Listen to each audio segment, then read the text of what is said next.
झारखंड में मचे सियासी हलचल के बीच बीजेपी के राष्ट्रीय अध्यक्ष जेपी नड्डा देवघर पहुंचे हुए हैं और कई कार्यक्रम में शामिल हुए। इस दौरान कार्यकर्ताओं को संबोधित करते हुए कांग्रेस पर तीखा हमला बोला।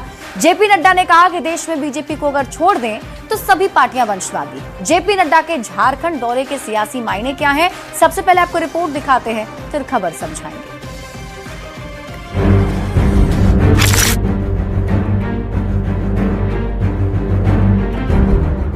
जी हां, झारखंड के सत्ता का समीकरण भले स्थिर दिखता हो, लेकिन भीतर खाने बदलाव की आहट तेज है।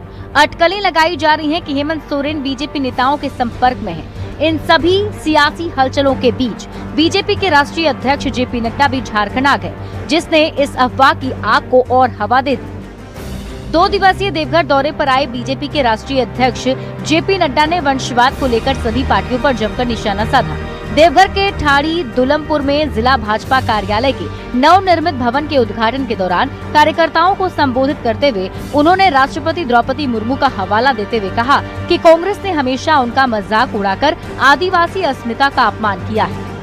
कांग्रेस की राजनीति थी समाज को बांटो, खंडित करो, वोट बैंक को अलग अलग तरीके से देखो और खंडित समाज में से सीमित वोट लेकर के सरकार चलाओ। ये तुष्टीकरण की राजनीति, ये जातिवाद की राजनीति, ये इलाकेवाद की राजनीति, ये भाई भतीजावाद की राजनीति, ये वंशवाद की राजनीति, ये सभी राजनीति कांग्रेस के सामने जन्मी, पनपी और आगे बढ़ी। मंच से जेपी नड्डा ने बीजेपी के विस्तार को समझाया और कार्यकर्ताओं में उत्साह भरने की कोशिश की। कहा, जब झारखंड का नंबर आएगा तो हमारे कार्यकर्ता यहाँ भी कमल खिलाएंगे। भारतीय जनता पार्टी एनडीए 20 राज्यों में राज कर रहा है और 13 में विशुद्ध राज कर रहा है। और याद रखिएगा, अभी 14-15 होगी, आगे बढ़ेंगे और जब झारखंड का नंबर आएगा तो आप हमारे कार्यकर्ता यहां भी फिर से आप कमल खिलाएंगे, इस बात का हमको विश्वास है। कोयला और जो बालू है उसकी तस्करी कर रही है और इसको पूरा का पूरा संरक्षण जो है वर्तमान सरकार का प्राप्त है, ऐसा आरोप जेपी नड्डा ने लगाया है। साथ ही साथ जो है जो केंद्र सरकार की उपलब्धियां हैं उसको यहाँ पर जेपी नड्डा ने यहाँ पर रखा है। नितेश कुमार, न्यूज़ 18, देवघर। और आइए अब झारखंड की सियासी हलचल को समझते हैं और सबसे पहले आपको बताते हैं कि जेपी नड्डा का ये दौरा इतना अहम क्यों माना जा रहा है। देखिए, हेमंत सोरेन कुछ दिनों पहले दिल्ली में थे, तो आज झारखंड दौरे पर थे बीजेपी के राष्ट्रीय अध्यक्ष जेपी नड्डा। कयासबाजी क्या चल रही थी ये भी आप समझिए। बीजेपी के संपर्क में है हेमंत सोरेन, ऐसी बातें चल रही हैं। दिल्ली दौरे पर हेमंत सोरेन थे, वहां पर वो मौजूद थे। हेमंत सोरेन दिल्ली से लौटे, लेकिन मीडिया से उन्होंने कोई बातचीत नहीं की।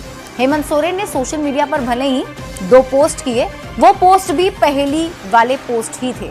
हेमंत के पोस्ट से स्थिति कुछ भी साफ होती हुई दिखी नहीं। झारखंड की सियासी हलचल को अब आप समझिए। कयासबाजी के बीच बीजेपी अध्यक्ष जेपी नड्डा झारखंड दौरे पर आए। जेपी नड्डा के दौरे के बाद अब कई तरह की अटकलें फिर से तेज हो गई हैं। लेकिन जेपी नड्डा ने क्या कहा, हम आपको ये बताते हैं। बीजेपी कभी नहीं करती है विचारधारा से समझौता। जेपी नड्डा ने यह भी कहा कि बीजेपी को छोड़कर बाकी जितनी भी पार्टियां हैं हमारे देश में वो सभी वंशवादी हैं। हमारे कार्यकर्ता यहां भी कमल खिलाएंगे। जब झारखंड में मौका आएगा तो झारखंड के जो बीजेपी कार्यकर्ता हैं वो यहां भी कमल खिलाएंगे। बढ़ते हैं आगे और बात अगली खबर की।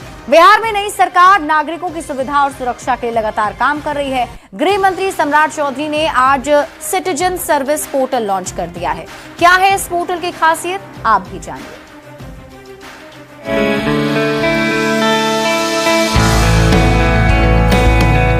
ये है बिहार सरकार का नया पोर्टल। इस पोर्टल का नाम है सिटीजन सर्विस पोर्टल। नाम सुनकर ही आप समझ गए होंगे कि ये पोर्टल लोगों की सुविधा के लिए लाई गई है। इस पोर्टल के बन जाने से अब लोगों को थाने और पुलिस वालों के चक्कर नहीं काटने होंगे।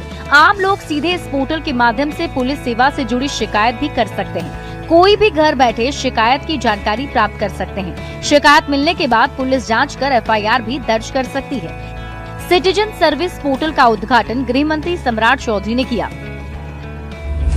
सिटीजन सर्विस पोर्टल का औपचारिक रूप से गो लाइव किया जा रहा है। यह पहल SERB बिहार द्वारा तकनीक के माध्यम से जनता को सरल, पारदर्शी और त्वरित सेवा प्रदान करने की दिशा में एक महत्वपूर्ण कदम है। डिप्टी सीएम सम्राट चौधरी लगातार एक्शन मोड में हैं। सम्राट चौधरी ने एक बार फिर बिहार में कानून व्यवस्था को मजबूत करने के निर्देश दिए हैं। अवैध खनन में इस्तेमाल वाहनों की 15 दिन के भीतर नीलामी का आदेश दिया है। बैंकिंग फ्रॉड में तत्काल एक्शन के साथ महिला सुरक्षा को लेकर अभय ब्रिगेड का गठन करने का आदेश दिया गया है। बिहार में नई सरकार एक्शन मोड में है। लोगों की सुविधा और सुरक्षा के लिए सरकार जी जान से जुटी है। न्यूज 18 के लिए पटना से शैलेंद्र की रिपोर्ट। और इसी के साथ इस बुलेटिन में अभी के लिए बस इतना ही। आप देखते रहिए न्यूज 18 बिहार झारखंड।